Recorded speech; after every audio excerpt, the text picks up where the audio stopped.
Hey friends, welcome back to my channel. आ चुके फिर से नए वीडियो के साथ में, जिसमें आज हम करंट अफेयर्स को रिवीजन करने वाले हैं। तो देखिएगा यहाँ पर पहला प्रश्न, अंकटाड की विश्व निवेश रिपोर्ट 2025 के अनुसार वर्ष 2024 में भारत को प्रत्यक्ष विदेशी निवेश प्राप्तकर्ता देशों की सूची में कौन सा स्थान मिला है। तो भारत को यहाँ पर राइट आंसर हो जाएगा, भारत को 15वां स्थान मिला है। पहला स्थान यूएसए को मिला है।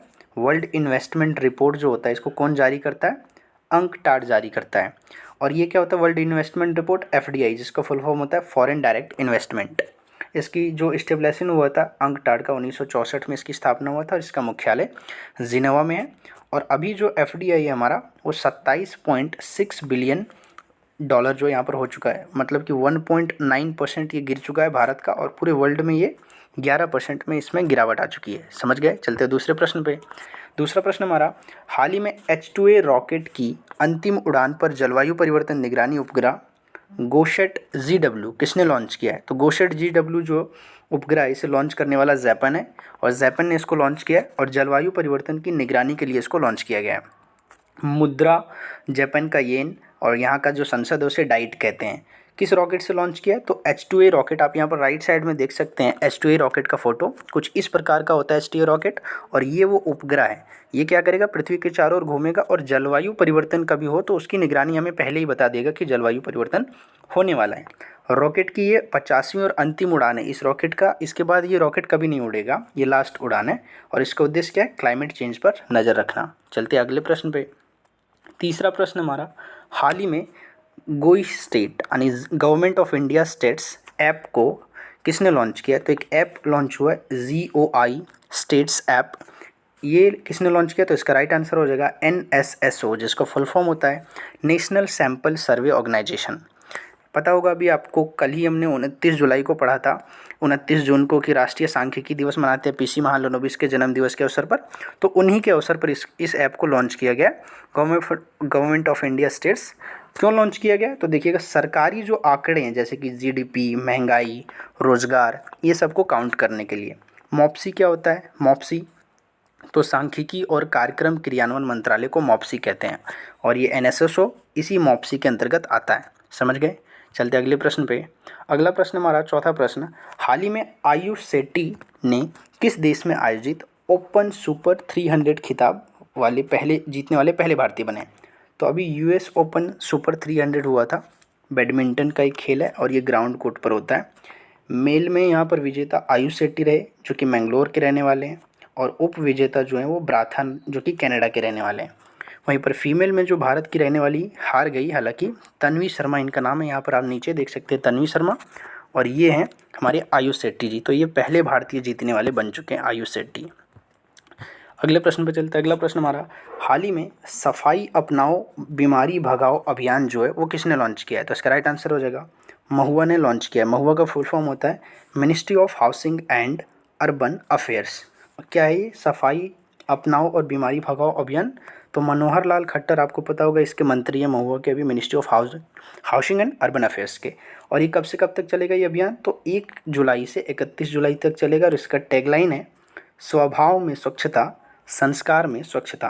और जो जल जनित बीमारी, अभी बारिश हो रहे हैं तो जो जल से होने वाली बीमारी है वो यहाँ पर इससे बचाव करेगा। आपको पता होगा स्वच्छ भारत अभियान कब चला था? आपको करंट अफेयर्स कमेंट में बताना है कि स्वच्छ भारत अभियान कब शुरू हुआ था। चलते अगले प्रश्न पे। हाल ही में कपास, हल्दी, मक्का किसानों के लिए हेजिंग डेस्क किसने लॉन्च किया? तो हेजिंग डेस्क को लॉन्च करने वाला महाराष्ट्र सरकार हो जाएगा। इसका राइट आंसर, यहाँ के CM जो है वो देवेंद्र फडणवीस जी है। और मक्का, हल्दी और कपास, 3 चीज़ के ये लॉन्च हुआ है हेजिंग डेस्क। कपास, हल्दी और मक्का। जोखिम प्रबंधन के लिए यहाँ पर किसानों को सहायता किया जाएगा। किसानों की आय बढ़ाना इसका उद्देश्य है, और इसमें सपोर्ट किया है वर्ल्ड बैंक ने। और किसानों को कहा गया है कि कुछ भी हो जाए आपको MSP जो है वो हमेशा मिलेगा। चलते अगले प्रश्न पे।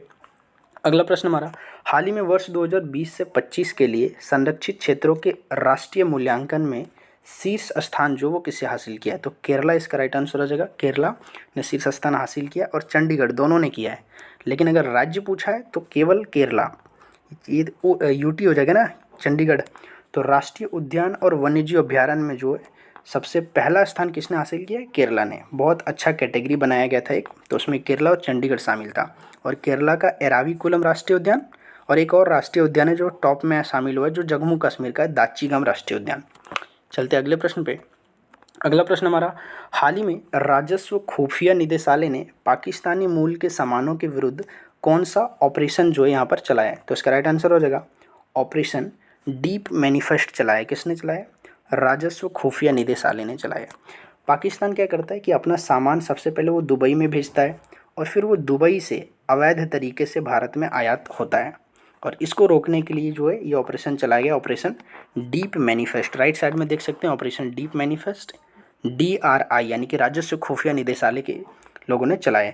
और अभी हाल ही में जो यहाँ पर 9 करोड़ रुपये का सामान जो है अवैध किया जाता था आयात, उसको पकड़ा गया है। कहाँ पर? मुंबई के नाहवा सेवा पोर्ट पर पकड़ा गया है। चलते अगले प्रश्न पे। अगला प्रश्न हमारा, हाल ही में जैन संत विद्यानंद की शताब्दी पर किसे धर्म चक्रवर्ती के रूप में सम्मानित किया गया है? तो इसका राइट आंसर हो जाएगा प्राइम मिनिस्टर मोदी को सम्मानित किया गया है धर्म चक्रवर्ती से। विद्यानंद जो कि एक जैन संत हैं, उनकी 100वीं शताब्दी हुआ है अभी। और यहाँ ध्यान रखिए कि जारा चौधरी एक व्यक्तित्व हैं जिन्हें 2025 में शक्ति भट्ट अवार्ड जो है मिला हुआ है। और जारा चौधरी का एक बुक है the lucky ones. PM Modi को आप यहाँ पर अवार्ड लेते हुए देख सकते हैं। जैव संत विद्यानंद के 100वीं शताब्दी पर इनको ये धर्म चक्रवर्ती अवार्ड मिला हुआ है। अगला प्रश्न हमारा, हाल ही में हूल दिवस या संथाल हूल दिवस कब मनाया गया? तो हूल दिवस जो है ये 30 जून को मनाया गया। 1855 में शुरू हुआ था पहली बार।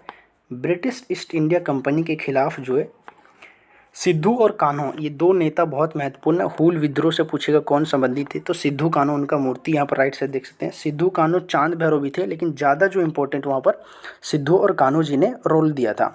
तो और अभी हाल ही में राष्ट्रपति द्रौपदी मुर्मू ने भी जो है वो श्रद्धांजलि अर्पित किया इनको। तो ध्यान रखिएगा हूल दिवस कब मनाया जाता है?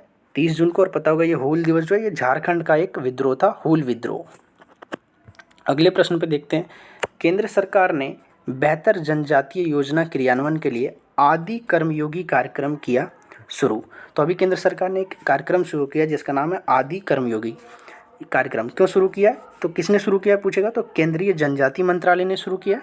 और योजनाओं को क्रियान्वयन जो है वो अच्छे से हो सके, जो योजना बनते हैं हमारे तो वो अच्छी तरह से काम कर सके, और उसके लिए बनाया केंद्रीय जनजाति मंत्रालय ने आदि कर्मयोगी जो है कार्यक्रम शुरू किया। तो आशा करता हूँ आपको वीडियो अच्छा लगा। वीडियो अच्छा लगे तो वीडियो को लाइक कीजिएगा, और ऐसे ही अमेजिंग सेशन के लिए चैनल को जरूर सब्सक्राइब कीजिएगा। मिलते हैं नए वीडियो में, तब तक के लिए जय हिंद।